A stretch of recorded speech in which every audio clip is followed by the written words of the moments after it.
olsun, bülbül olsun, bülbül olsun. Yanılmasın, neyler? Sağ olsun. Evdekiler sağ olsun. Ay sağ olsun.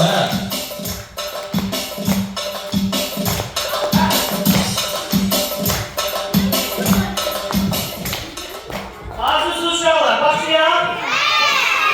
Biraz ömürşən, başlayalım. Bak bu cür. Eləysə başlayaq, salam uşaqlar. Ay maşallah, necəsiz? Uşaqlar, deyin görək biz bu günləri hansı bayramı qeyd eləmək üçün bax bura yığışmışıq? Novruz bayramı. Əla uşaqlar. Bəs yaxşı, kim deyər? Novruz sözünün mənası nədir? Yeni gün. Aferin uşaqlar. Novruz sözünün mənası nə oldu? Yeni gün. Aferin uşaqlar. Bəs yaxşı, Novruz bayramının əsas atributlarından kimləri və nələri tanıyırsınız uşaqlar ki? Görəksiniz. Gözünüzün qarşısında işləyir. Ketal Microsoft. Hansı? Ketal Kim Microsoft. oldu uşaqlar? Aha, bəs yaxşı. Nələr? Simvollarda, atributlarda nələr? Şeker bura, baklava. Səməndə başı nə? Şeker bura patlava. Aferin, başla. Sonra. Kim? Burada da dostumuz var. Evet. Konca.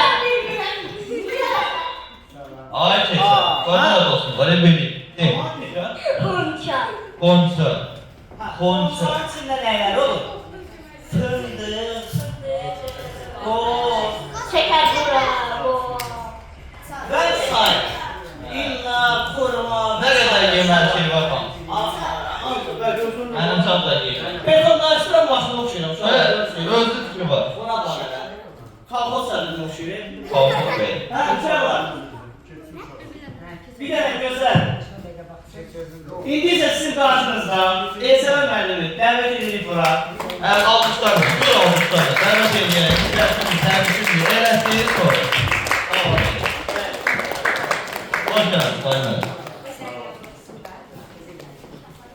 Sağ olun. Ben de her biriniz sağlam veren sağlar, valideler. Teşekkür ederim her birinize. Bayramınızı tebrik ederim. Yeni Şəfək rəhbərliyinə, kurallarına teşekkür ederim. Çoxdan öncələrə teşekkür ederim. İnşallah bu il hamınıza uğurlu olsun. Bundan da daha güzel tedbirler, nailiyetler elde eder. Bir daha bayramımız var. İndi isə gözəl bir musiqini sevib, əyləşən dostlarımız Oynayarsın. Yaxşı sen de. Niye oyna? Yok uşaqlarını qaqanla. Gedin qabağa.